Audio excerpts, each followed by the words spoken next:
अरविंद केजरीवाल ने कुछ दिनों पहले ही मिडिल क्लास के लिए एक अलग घोषणा पत्र जारी कर बीजेपी को चैलेंज दे दिया था। बजट में इनकम टैक्स स्लैब बढ़ाने के साथ वित्त मंत्री निर्मला सीतारमण ने ऐसी गेंद फेंकी है जिससे आम आदमी पार्टी के बोल्ड होने का खतरा बढ़ गया है। दिल्ली चुनाव और नई दिल्ली सीट को लेकर अरविंद केजरीवाल के नहले पर वित्त मंत्री का दहला, ये क्या है, आइए इस वीडियो में समझते हैं। नमस्कार, आप देख रहे हैं न्यूज कॉल 24। मैं हूं आपके साथ सुशील गिरीश। न्यूज कॉल 24 के खास प्रोग्राम प्राइम अपडेट में आपका स्वागत है। आज हम इस वीडियो में बात करने वाले हैं दिल्ली चुनाव और नई दिल्ली की सीट को लेकर अरविंद केजरीवाल के नहले पर वित्त मंत्री ने किस तरह से इस बजट में दहला मारा है। लेकिन उससे पहले अगर आपने अभी तक हमारे चैनल को सब्सक्राइब नहीं किया है तो कृपया सब्सक्राइब कर लें और न्यूज कॉल 24 के परिवार का हिस्सा बने। अगर आपको यह वीडियो पसंद आए तो इसे लाइक करें। कमेंट बॉक्स आपका है, बेझिझक अपने विचार कमेंट बॉक्स में जरूर शेयर करें। वीडियो में आखिरी तक बने रहिए। लोक फाउंडेशन और centre for monitoring Indian economy CMIE द्वारा 2014 में किए गए सर्वेक्षण में पाया गया कि दिल्ली के 64% लोगों ने खुद को मध्यम वर्ग का हिस्सा माना है। इसी तरह लोक नीति CSDS के 2015 के दिल्ली चुनाव के बाद किए गए सर्वेक्षण में पाया गया कि 71.6% उत्तरदाताओं ने खुद को मध्यम वर्ग का हिस्सा माना। मतलब सीधा है कि जिस पार्टी को मध्यम वर्ग का सपोर्ट मिलेगा वही पार्टी दिल्ली में सरकार बनाने के नजदीक होगी। दिल्ली विधानसभा चुनाव में मध्यम वर्ग की बहुत बड़ी भूमिका को देखते हुए शायद केंद्र सरकार ने वो कर दिखाया है जिसकी उम्मीद किसी को नहीं थी। दिल्ली के पूर्व मुख्यमंत्री और आम आदमी पार्टी के मुखिया अरविंद केजरीवाल को भी उम्मीद नहीं रही होगी कि केंद्र सरकार इतना बड़ा तोहफा दिल्ली की जनता को ध्यान में रखते हुए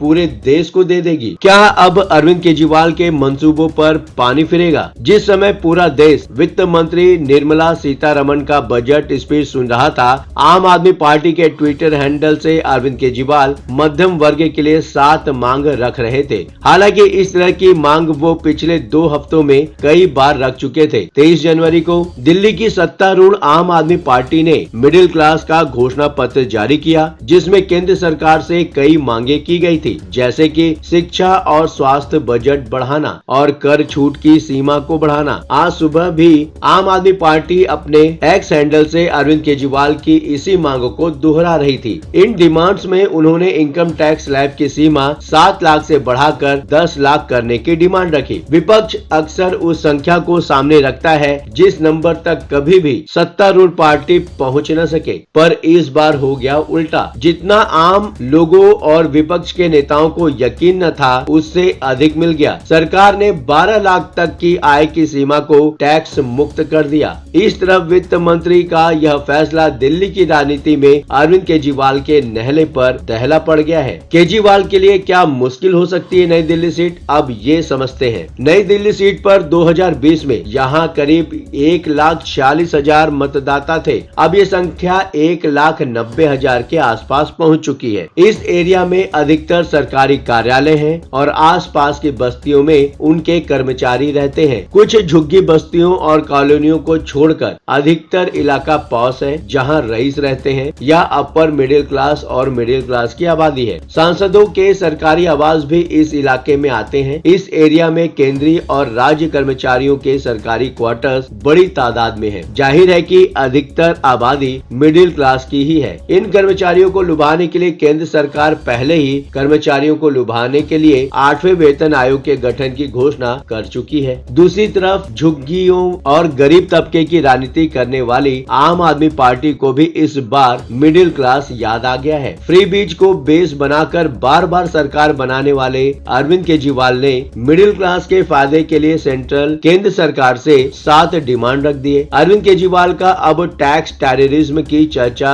उन्होंने छेड़ दी है। केजरीवाल कहते हैं कि मिडिल क्लास को हमारे देश में सबसे ज्यादा परेशान किया जाता है। मिडिल क्लास वालों को 50% से ज्यादा आमदनी टैक्स देने में चली जाती है। जाहिर है कि सरकार ने बजट में जो फैसले किए वो अरविंद केजरीवाल के लिए मुश्किल खड़ी करेंगे। वो चुनावी आचार संहिता का हवाला देकर इसका विरोध भी नहीं कर सकते, क्योंकि कर्मचारियों के फायदे की बात है। 8वें वेतन आयोग के गठन की सिफारिश पर भी उन्होंने कभी चुनाव आचार संहिता का उदाहरण देकर विरोध नहीं किया था। जाहिर है कि इनकम टैक्स का स्लैब बढ़ाए जाने के बारे में भी वे वही करने वाले हैं जो पहले किया था। मध्यम वर्ग की घोषणाओं से पूरी दिल्ली प्रभावित हो सकती है। दिल्ली में 5 फरवरी को मतदान होना है, जबकि बजट 1 फरवरी को संसद में पेश किया गया है। ऐसे में केंद्र सरकार ने अपने बजट के जरिए से मध्यम वर्ग को साधने की भरपूर कोशिश की है। वैसे भी आम तौर पर मध्यम वर्ग को भारतीय जनता पार्टी का समर्थक माना जाता है। इंडियन एक्सप्रेस में छपे लोक नीति CSDS द्वारा प्रकाशित पोस्ट पोल सर्वेक्षण डेटा के अनुसार 2015 और 2020 के दिल्ली चुनाव के बीच बीजेपी ने गरीब, निम्न आय और मध्यम आय वर्ग के मतदाताओं के बीच अपने समर्थन को मजबूत किया है। हालांकि 2020 में आपने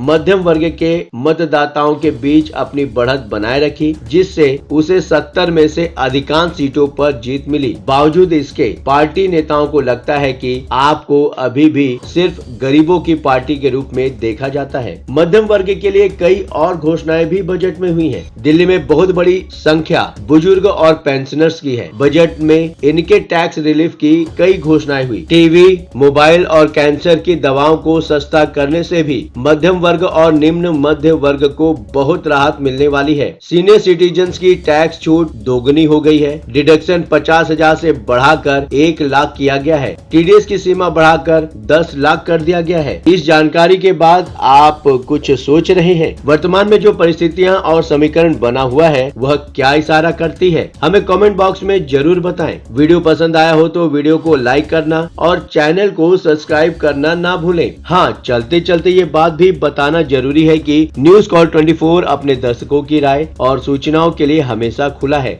वीडियो में दिए गए नंबर पर व्हाट्सएप द्वारा आप हमसे संपर्क कर सकते हैं। यदि आपके आसपास महत्वपूर्ण घटना, दुर्घटना, भ्रष्टाचार, प्रेरक प्रसंग, वृत्तांत, सामाजिक मुद्दा या अन्य कोई मामला सामने आए तो कृपया उसे हमारे साथ साझा करें। हम आपकी गोपनीयता की पूर्ण सुरक्षा का आश्वासन देते हैं। आपके योगदान से हम बेहतर और सारगर्भित समाचार प्रदान करने में सक्षम होंगे। आपके विचार, आपके सुझाव हमारे लिए मायने रखते हैं। अब आपकी बात नहीं रहेगी अनसुनी। ये प्लेटफॉर्म है जनता का, आपका, आपकी आवाज को बुलंद करने का। लगातार खबरों के लिए बने रहिए न्यूज कॉल 24 के साथ।